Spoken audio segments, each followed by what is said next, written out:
If you study the sky in a planetarium, you can be pretty certain that any of your questions can be answered. But if you observe the real night sky, there is a chance that you may see something moving that you don't recognize. A UFO, an unidentified flying object. And for the untrained observer, it is easy to be fooled, and there's usually some simple explanation. But as you've just seen, even for people who are used to watching the sky, there are some things that defy explanation. Hello, I'm Peter Coyote, and in the movie E.T., I play a UFO investigator who, like myself, has always wanted to have a UFO experience. I think that many people are fascinated by the possibility that UFOs might be spacecraft piloted by intelligent beings. In my case, it's a curiosity that's existed for more than 30 years. But the real question is there any validity to the UFO experience? Anything beyond just our wishful thinking? About 90% of the objects that are reported as UFOs are explainable. Usually they turn out to be celestial bodies or military and civilian aircraft, and a certain number of them are hoaxes, like this one and this one. To the skeptics, 35 years of investigations have failed to turn up any evidence that UFOs really exist. One of the leading critics is aviation writer Philip Klass. We've had tens of thousands of UFO reports, yet there is not a single photograph of an extraordinary craft-like object that cannot be explained as a hoax or in other prosaic terms. There is not a single physical artifact, not a residue, that would say something extraordinary is underway.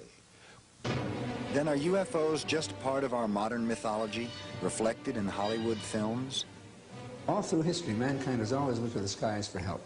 In times of tension, they've always looked to the skies, and today, when we have the fear of nuclear holocaust, of overpopulation, of pollution, of the energy crisis, my gosh, what's more natural for the people than to say, wouldn't it be nice if some intelligences could come in from above and help us out with all this stuff? Astronomer Alan Hynek has been studying UFOs for over 30 years now, and he's convinced that there's nothing fictional about them. Starting as a complete skeptic, I underwent a transformation, and now I've simply, I guess the best way of saying it is it's an itch that I just have to scratch. It's there, and I feel that we have a phenomenon that is, could be of tremendous potential importance to the human race. I feel that strongly about it. So who is right, the believer or the skeptic? In a moment, we'll look at the evidence for some answers.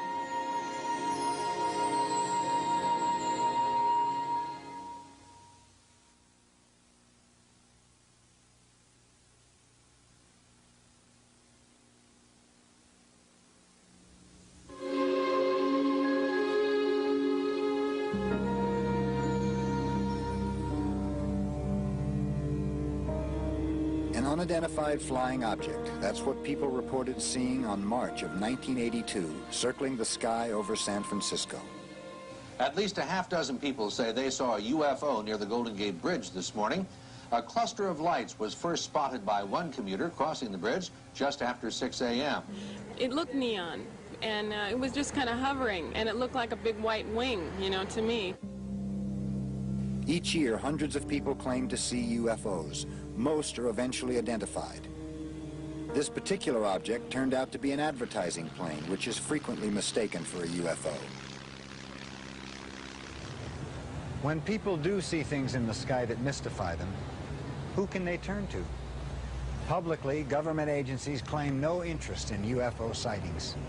This leaves a few small private organizations the task of investigating the literally hundreds of UFO sightings every year. These organizations are small and have tiny budgets and are staffed by volunteers who must investigate these eyewitness reports in their spare time. Tom Page is a high school astronomy teacher in Northern California. On weekends and whenever time allows, he's a field investigator for the Mutual UFO Network, one of the largest groups in the country. One of his more recent cases involves a young pilot from Novato, California. Shannon Davis is a flight instructor who has logged over 3,000 hours in the air, 600 of those at night.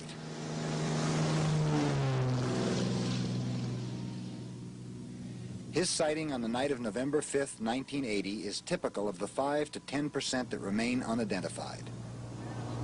I noticed the light off of my left wing at about the 7 o'clock position of the airplane. And because I was in radar contact with Oakland Center, because of the IFR flight, I asked them how close that aircraft was from us, and they said that they didn't show anything on radar out there. Then I noticed that it pulled up alongside my left wing. It was a bullet shape, rounded at the front, that widened out and then tapered to a point at the end. But one of the things I really wondered about it is around the main body, the center of it, just past the nose, there was a ring spinning around it. And it did a couple of things simultaneously. What happened is the pulsation quickened up on the nose, and the whole thing went to a very bright color. At the same time, the ring seemed to spin faster till that whole ring disappeared. And within a matter of seconds, the brightness of the object appeared to be just like a glowing bright fireball. And I kind of jumped because at first I guess I was thinking it was some kind of missile that was detonating. And the thing took off forward, and it shot out to forward of the nose. I estimated about 2 or 3 miles ahead of the aircraft, and it made an instantaneous 90-degree right-angle turn, and it went vertical until it went up out of sight. And I sat there looking at it, and I didn't know what to think. 5 minutes later, Shannon saw the object again, and it repeated the same pattern. Only this time, 2 pilots flying in the opposite direction also saw the UFO.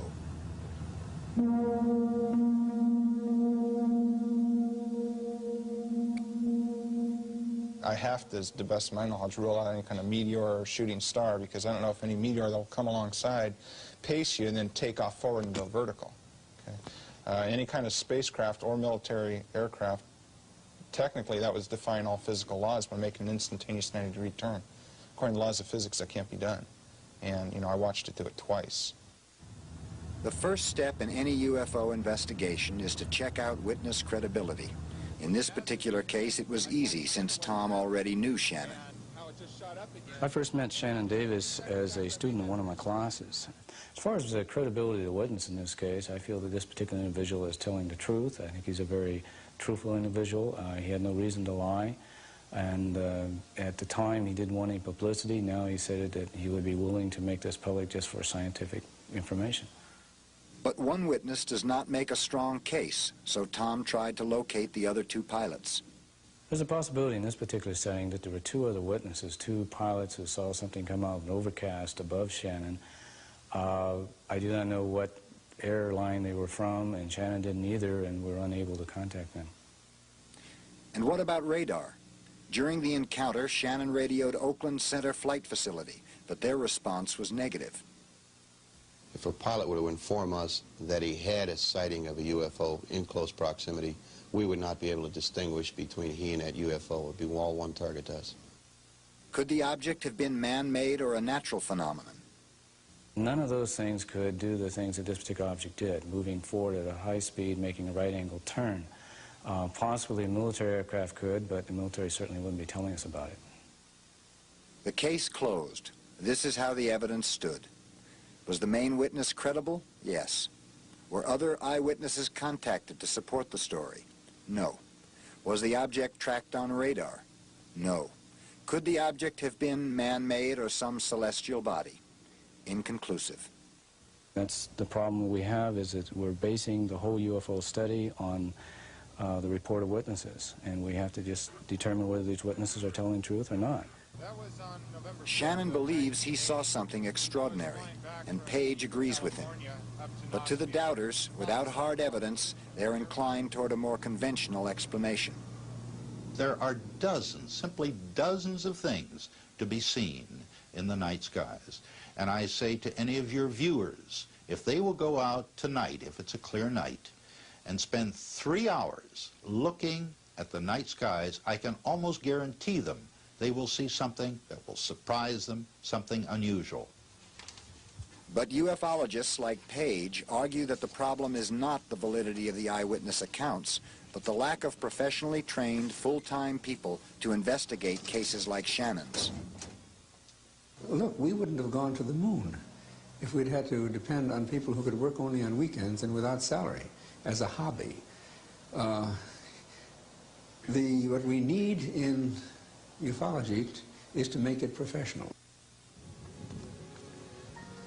Not all UFO investigators are amateurs. There are professionals and many with scientific backgrounds who are conducting diligent studies. Their efforts have brought UFO research out of the realm of fantasy into a brighter, more realistic light.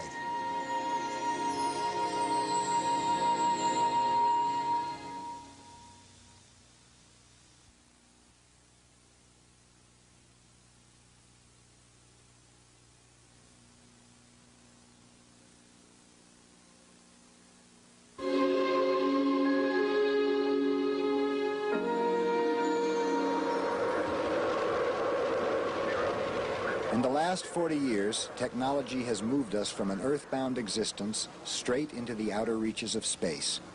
And now that technological know-how is being used to try and unravel the UFO mystery.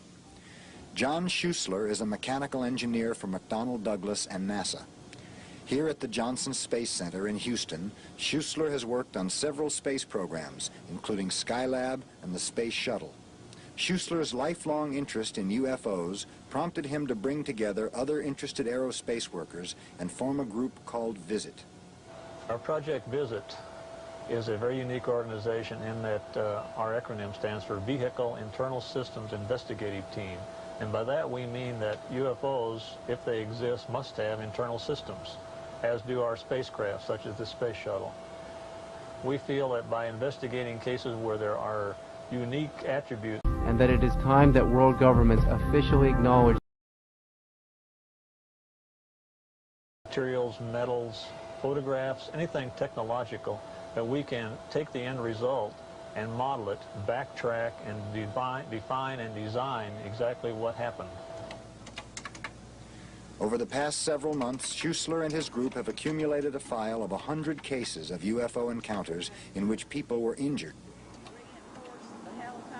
One of the most intriguing cases that Schuessler and his group are investigating involves these women, Betty Cash, Vicki Landrum, and Vicki's grandson, Colby. In December of 1980, the three of them encountered an unusual object on the outskirts of Houston. We had been driving out this country road, which it is a very desolate area, and all of a sudden we seen this object. So I didn't know whether to stop, to back up, keep going, or what. So we just kept driving. We thought, well, maybe it's an air balloon or something, you know, weather balloon or something. But the closer we got, we could tell that either it was going to be us or it, because it kept getting lower and getting hotter. And this object come down almost to the treetops, almost ahead of us, and I screamed for Betty to stop. And I think if she hadn't stopped and we went on under it, we would have burned up.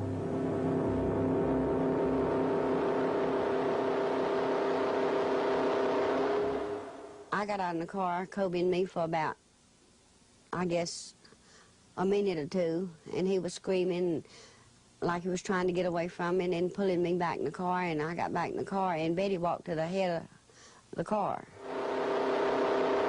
I thought it was the end of time, because I've always been taught the Bible says the world will be destroyed by fire, hell and brimstone. Well, how did I know that the hell and brimstone wasn't right there with it? And as hot as it was, if hell is any hotter, God forbid I want to live a good life, because it was just almost unbearable. I kept trying to calm Kobe, and I couldn't. I had to tell him something that would calm him, and I said, if you see this big man come out of it, it'd be Jesus.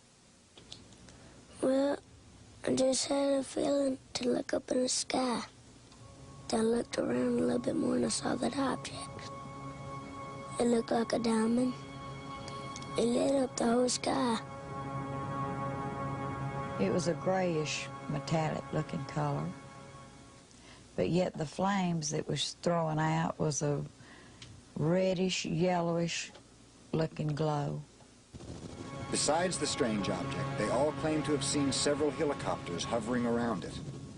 Just about the minute that I got up close enough to really make the shape of the object, whatever it is, the helicopters were there. We was amazed at, you know, what kind of helicopters there were. We were about scared to death. The double rotary kind of helicopters, I'd never saw one before. Whatever they saw that night, the physical impact was immediate. Within hours, they were suffering from severe headaches, diarrhea, and vomiting. Betty Cash had the worst symptoms. Her main problem at that time was severe headache, swelling of the face, swelling of the eyelids, and the swelling of the scalp, that is the top of the head. The fear of ridicule kept Betty from telling about her UFO encounter. But weeks later, when patches of her hair started falling out, she told her doctor about the incident. Specialists were brought in, including a dermatologist and a radiologist, to run tests. They all turned up negative.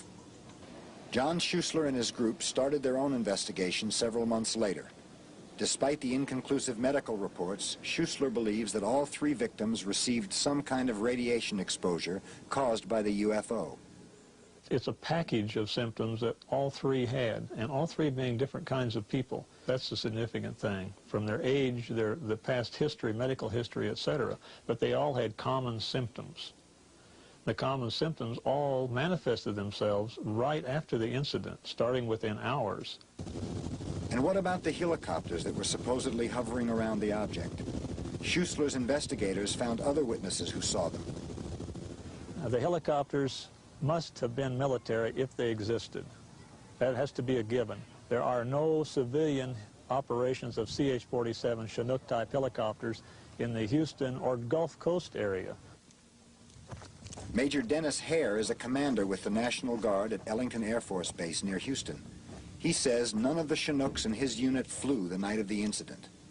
I personally was not up in the air that night, and to the best of my knowledge, no member of my unit or the aircraft that's under my command were up in the air on that particular date.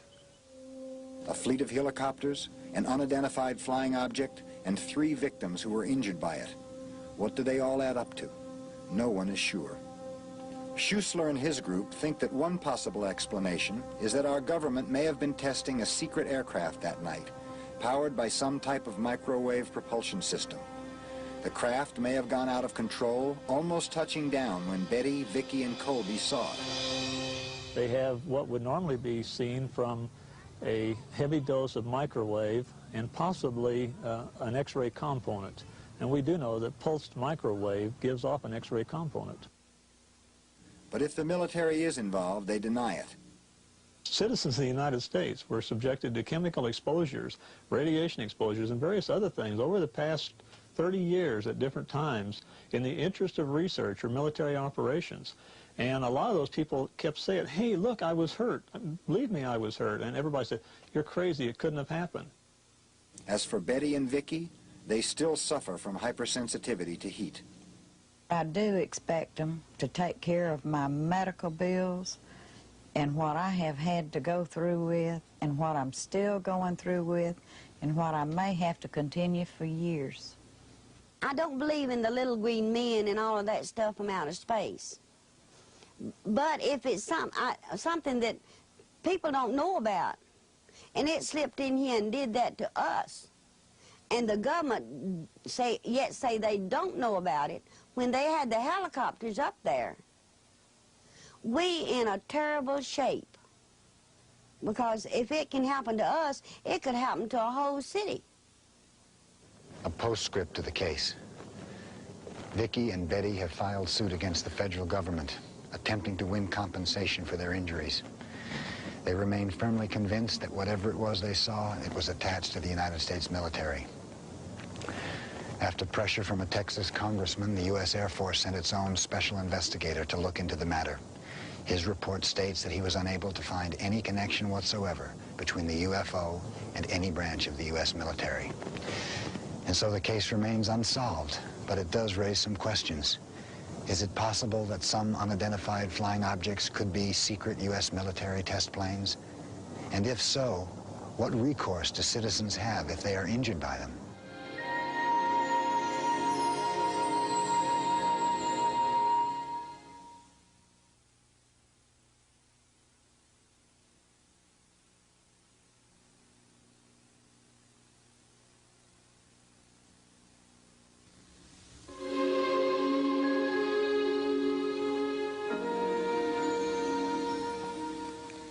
The earth, it's so beautiful. Where is it? Below me, And what are you doing? flying around. We're leaving the earth.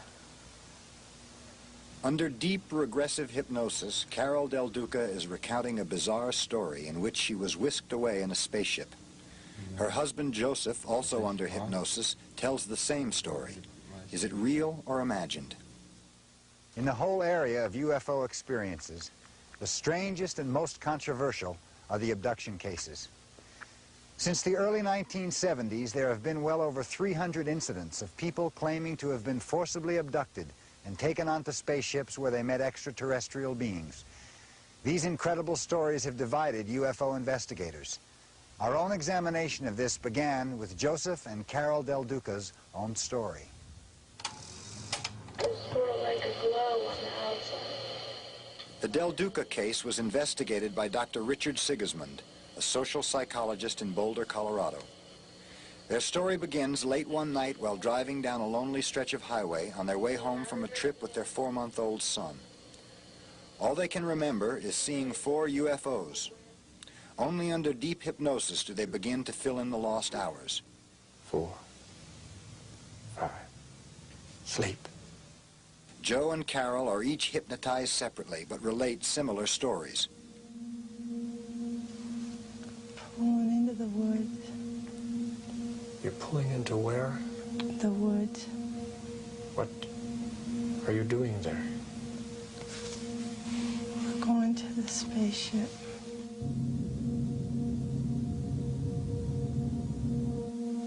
Going to a what? The Carol? spaceship.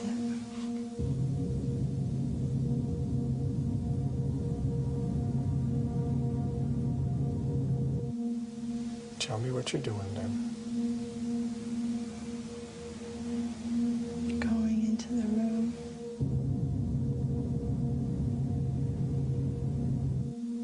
It's a bright room. It's a bright room. What are you doing in this room, Joe? Just laying there. In these rooms, Joe and Carol talk about undergoing some kind of physical examination. They're looking at my feet. They're looking at your feet, you said? Yes.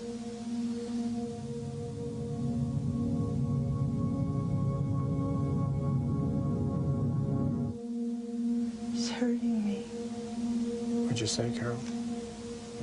It's all right to tell me, Carol.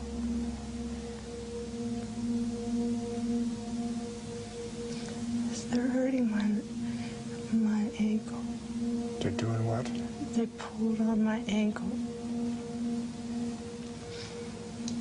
Feels like they broke it.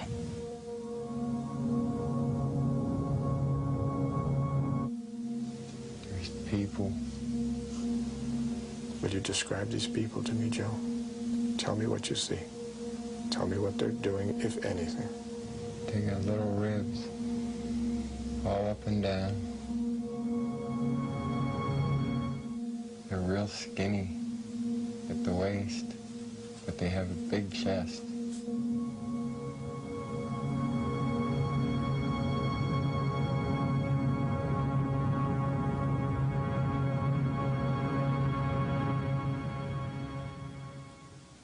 It's clear that Joe and Carol are reliving an intensely emotional experience, especially Joe, who describes an unusual meeting with one of the entities.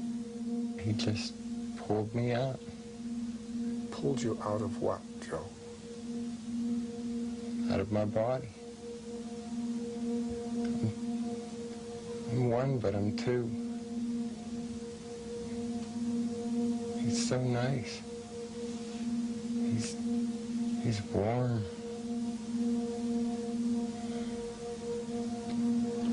He likes me.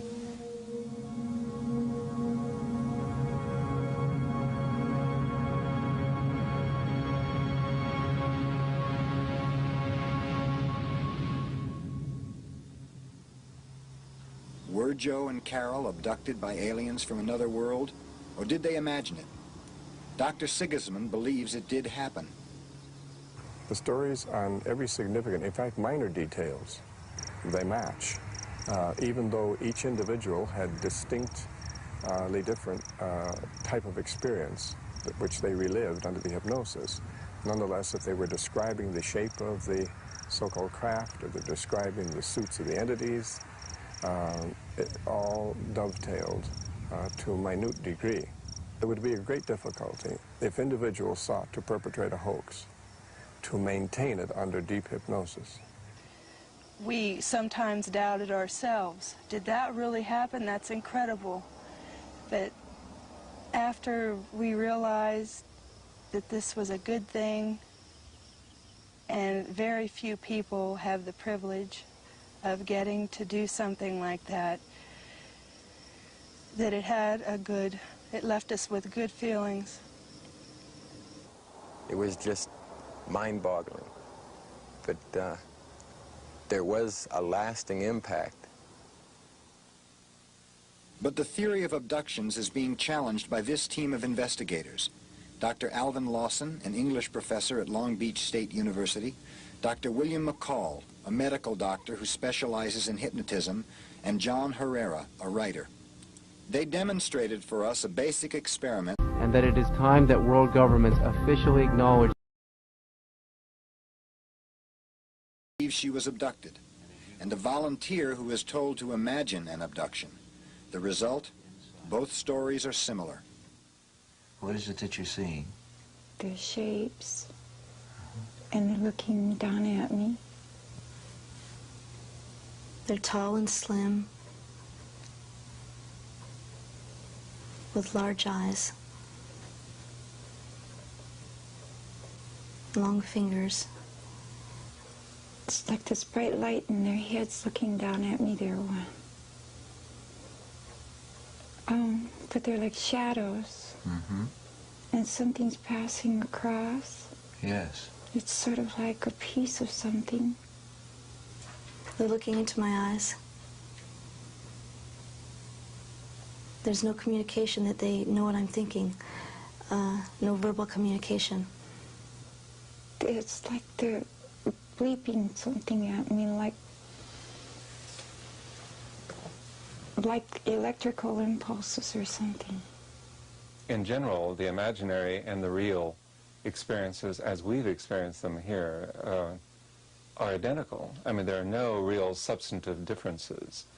All of these indicate to me that, and to my colleagues, I'm sure, that the imaginary or that the abduction narratives aren't real physical experiences. That is, they're not aliens coming here. And they indicate, however, that the people believe that something might well have happened to them. This is what's so fascinating. I think something quite real in psychological terms is happening to these people. I don't think little green men are doing it. I think we're doing it, or the mind is doing it to us. Experiments by Lawson, McCall, and others seem to prove that abductions are essentially psychological.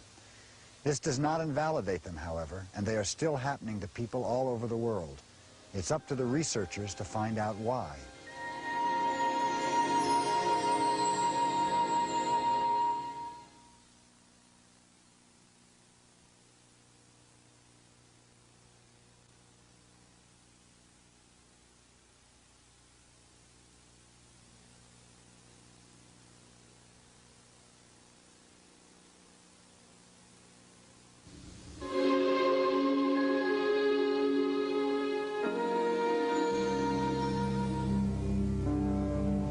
Guatemala City, 1976. A TV crew is shooting a commercial when they suddenly spot something strange flying overhead. To this day, no one has been able to identify it. But as spectacular as it appears, this videotape and other forms of pictorial evidence have only limited value in our understanding of UFOs. Richard Haynes is a research scientist who has studied many photographs. In order to make sense out of photographic evidence, it's extremely important to know a great deal about the photographer, about the camera system he uses, about the development process that is used, and in general about the context in which the picture was taken. Oftentimes we come across photographic evidence long after the fact, and because of that we don't have much of that fine detail information that we need to do a good systematic analysis. But with the development of sophisticated image enhancement equipment, investigators can gain new information from photographs. Haynes demonstrated how this can be done by analyzing this particular photograph. The picture of a tiny object trailing a plane has long been considered by ufologists to be a good example of photographic evidence of a UFO. But skeptics claim the object is really something on the ground. To try to settle the question, Haynes had the photograph put through a process called color enhancement. This gives the picture more detail, allowing Haynes to do a more extensive analysis. What our analysis has just shown of the digitization of this photograph is that the darkness of this major disc-shaped image right here is very close to the same darkness as the tail structure here of the airplane, the wing tank, and the main body. And we find that there's no objects on the ground at that equivalent range with the equivalent darkness. Now, what this suggests then is that in fact it's an airborne object. But even faux enhancement equipment has its limits. In the final analysis, however, we're stuck with an image of something we don't understand. If that enhancement process shows the image to be an airplane outline, we're home free. But on the other hand, if it shows a symmetrical airform, an oblate spheroid, for instance, with no means of propulsion or support or lift, we're right back where we started, you see. So photographic analysis must be coupled with a very creative approach on the part of the photo interpreter. So without additional evidence, photographs of UFOs really prove nothing at all. But when there is additional evidence, ufologists believe that they can make a strong case. And right now, we look at one of their strongest. No other pictorial evidence has created as much interest as these images shot from an airplane during the early morning hours of December 31st, 1978. This is the New Zealand film, considered by most experts to be the single strongest evidence of a UFO ever captured on film. To most of us, it may not seem impressive, a small, bright light in the night sky off the New Zealand coast. But it is the only case of a UFO that was seen by several pilots and crew members, picked up on radar and photographed on several thousand frames of 16mm color film shot by a TV crew.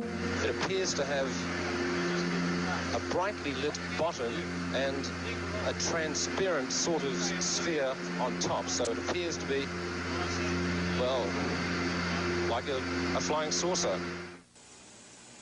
No one has studied the New Zealand film more than this man. Bruce Maccabee is a physicist who spent over a year analyzing the film. Now, my claim is that having looked at the film and the whole sighting in general, that the film shows objects which cannot be identified by conventional means. To arrive at that conclusion, Maccabee first flew the same route in which the sightings were made. He set out to disprove one of the first conventional explanations offered, that the object was a celestial body, like Venus. The lights that they were talking about was below the level of that mountain range. In other words, silhouetted against the mountain range, if you wish, rather than above the mountain range. So I don't see any celestial body that could have done that. Also, if you look at the image carefully, you will see it does strange things, like when it tends to fade out, it changes its shape from being sort of oval to sort of thin in a vertical direction, and then just fades out. Other skeptics suggested that the light came from squid boats, which use bright lights to draw squid to the water surface. To eliminate that possibility, Maccabee made a direct comparison between a squid boat light and the light in the film. The squid boat picture clearly shows a reflection in the water extending underneath the image of the squid boat, sort of a dull reddish triangular reflection extending downwards. In none of the images in this UFO film have I been able to find any indication of a reflection in the water, which you would expect if it's a squid boat. According to air controllers, their radar picked up the object and estimated the distance to the airplane at between 10 to 20 miles. Using a densitometer, an instrument that measures film density, Maccabee was able to determine the object's brightness. If the light source had been, for example, 10 nautical miles away, then it was putting out a power equivalent to several 100,000 watts worth of incandescent light bulbs. A several 100,000 watt source is not a small amount of power. That's an awful lot of energy being used up, and they saw this thing for 15 minutes, so it must have been a considerable source of power by itself. But the most amazing conclusion that Maccabee reached centered on these last few feet of film, shown here in extremely slow motion. It shows the object flashing from bright white to a dim red and then orange color. The periodicity of this flashing is essentially perfect for 30 cycles. Now, such a regular flashing of a light implies intelligent control. We could find no human-made light source to account for it. So the periodicity suggests intelligence, and yet we can't find any conventional explanation. So that suggests that we have some sort of an intelligence on our hands here, and that removes it beyond the pale of science, I'm afraid. No one has yet been able to refute any of Maccabee's work. He believes that the significance of the New Zealand film goes far beyond the scope of just one case. The hard evidence left over in this case suggests we have something which cannot be explained in conventional terms, and that opens up a new field of investigation in science. It suggests that we should go back and rethink what we've been saying about other UFO cases.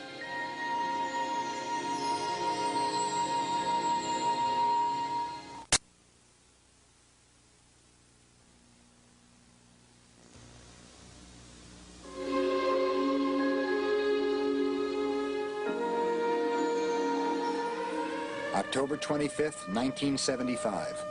Fighter planes are sent in hot pursuit after an unidentified flying object seen hovering over missile sites at Malmstrom Air Force Base in Montana. NORAD, the North American Air Defense, reports that the jets failed to intercept the object. For the next 2 months, NORAD recorded other sightings of UFOs over missile launching sites and nuclear weapons storage areas in Michigan, Maine, and North Dakota. In all cases, our jets were unable to overtake the objects. The 1975 sightings show us dramatically that unidentified flying objects have invaded our airspace. And yet, since 1969, the federal government's position has been that it is not interested in investigating UFOs. It was in 1969 that the Air Force ended Project Blue Book, a 21-year investigation of UFOs. Their basic conclusion was that lack of evidence warranted no further study of the matter. There was no evidence of threat to national security. There was no evidence that we had been visited by extraterrestrial vehicles. And finally, there was no evidence that after evaluating these UFO sightings, that there was any indication of scientific knowledge, the existence of scientific knowledge beyond the present state of knowledge. But government documents on the NORAD incidents, as well as thousands of other reports, reveal that the government continues to investigate a phenomenon that is much more than just a few isolated incidents. Since 1969, as many as 10 governmental agencies have been involved in UFO inquiries, including the CIA, the FBI, the National Security Agency, and the Air Force. Attorney Peter Gersten has led the fight to unearth these documents on behalf of a group called Citizens Against UFO Secrecy. The documents confirm the reality of these unconventional objects, and there is furthermore evidence that these objects exhibit a technology that is beyond present-day technology, an advanced technology, a more sophisticated technology.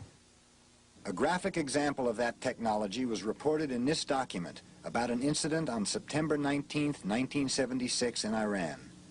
An F-4 jet similar to this one was sent to intercept unusual objects seen over the city of Tehran. As the F-4 approached the brilliant object, the jet lost all instrumentation and communication. Later, when the jet tried to shoot a missile at a second object, the F-4's weapon control panel went dead. What makes this incident interesting and significant is that it involves the malfunction of an American-made defensive tactical weapon system, specifically an F-4 jet.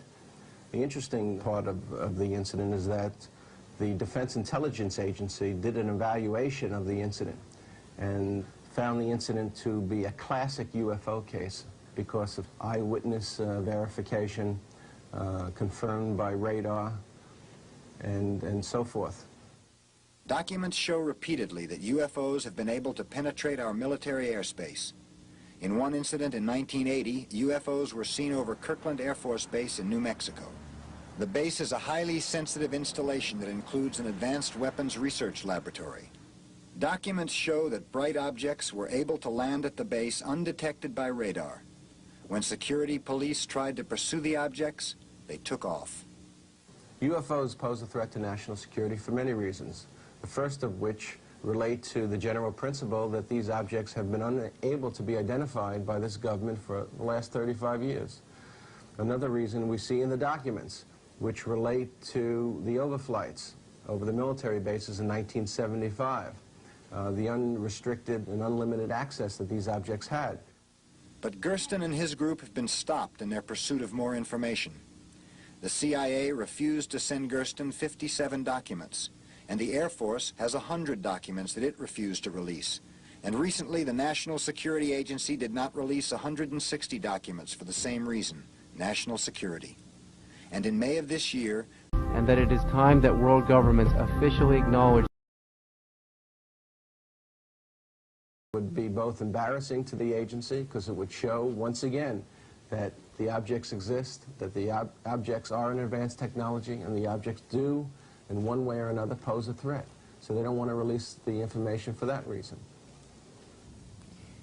How much should the public be told about our government's investigations of UFOs? It's true that some information pertains to national defense and should be classified. But what about other information?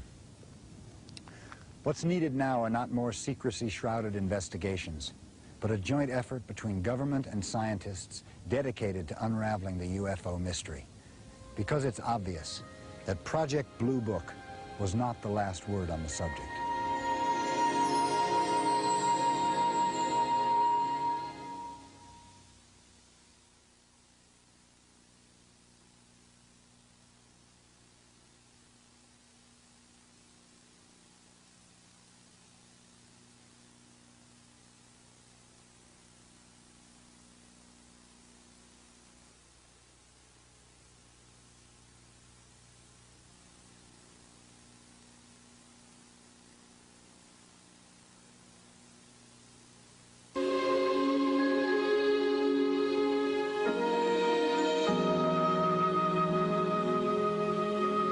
Many astronomers would agree that it is likely that there are other civilizations in our galaxy. But most astronomers doubt that we have been visited by aliens. You see, no other civilization could know in advance that we exist, because our only means of telling them about us are by radio waves that we broadcast into space, and we've only been doing that half a century, which means there's a big sphere of radio radiation expanding outward at the speed of light. That's how fast radio waves go. Now about 50 light years in radius. And even with the most optimistic guesses, the most likely nearest civilization is many times further away than that. So any extraterrestrial spaceships visiting Earth would have to have been cruising around sort of at random, looking in space in general. And if you work out the numbers, it turns out you'd have to suppose that every conceivable civilization that could exist would be launching ships at the rate of one every few seconds to account for the number of reports of UFOs that are made here on the Earth. If not aliens, then what do UFOs represent? For scientists like Abel, the answer is very little, if anything. I think it's fair to say that members of the scientific community would be extremely delighted to investigate UFOs very seriously if there was anything concrete to investigate. The difficulty is, the more you look into it, the more you find the evidence is hearsay or slipshod evidence or things which we can very well understand without the need to investigate. I can appreciate the desire of the physical scientists, the so-called hard scientists, to have what they call hard data. I would like it too. But when you have a phenomenon that doesn't seem to produce the hard data, one might as well have asked Sigmund Freud, what is the hard data in dream analysis? What do you take in the laboratory? What do you put under a microscope in dream analysis? And yet we have the whole structure of psychoanalysis today. And so we've come full circle around the subject of UFOs, and it's a standoff between those who believe and those who don't. But it seems to me that ufologists have a strong case when they argue for a serious investigation of the phenomenon, because scientists who dismiss UFOs are either unwilling or unable to refute the most outstanding cases, like the New Zealand film. If documents show that sightings over military installations are taken seriously by our government, shouldn't that be investigated? If a videotape shows an object that defies identification, shouldn't it be analyzed? And if people believe they were abducted by aliens from outer space, isn't that a subject that merits psychological study?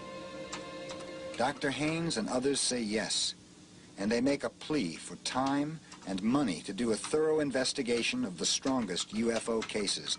But even more important, they want their fellow scientists to keep an open mind.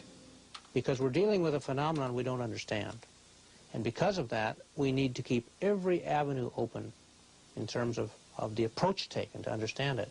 It might take physics, some breakthrough in molecular physics, let's say, or plasma physics. It might take some understandings of the psyche, of the unconscious. It might take a combination of the two. It might take some totally new field of science we don't have yet. Ufology today is in the state, I would say, that, say, chemistry was when chemistry was alchemy. A mixture of superstition, wild ideas, unproved claims, and yet out of that whole mess, finally, the very first-class science of chemistry evolved. And I think the same thing is going to happen eventually with ufology. But right now, it is a mess. There's a fantastic amount of wishful thinking, of desire, of pseudoscience, of pseudo-religion, of cultism. But eventually, I think that will all finally sink to the bottom, and we'll have, out of that whole thing, a clear liquid of something that we can really see, and I hope understand. It doesn't seem likely that the government will join with scientists in a complete public investigation of the UFO phenomenon. And this leaves the job to be done by the Allen Hyneks and the Richard Hayneses and the hundreds of investigators all over the world struggling against all odds to make some sense of the UFO experience. But the lack of information does not diminish our interest. Indeed, it's the mystery that feeds our imagination and allows us to wonder about marvelous possibilities.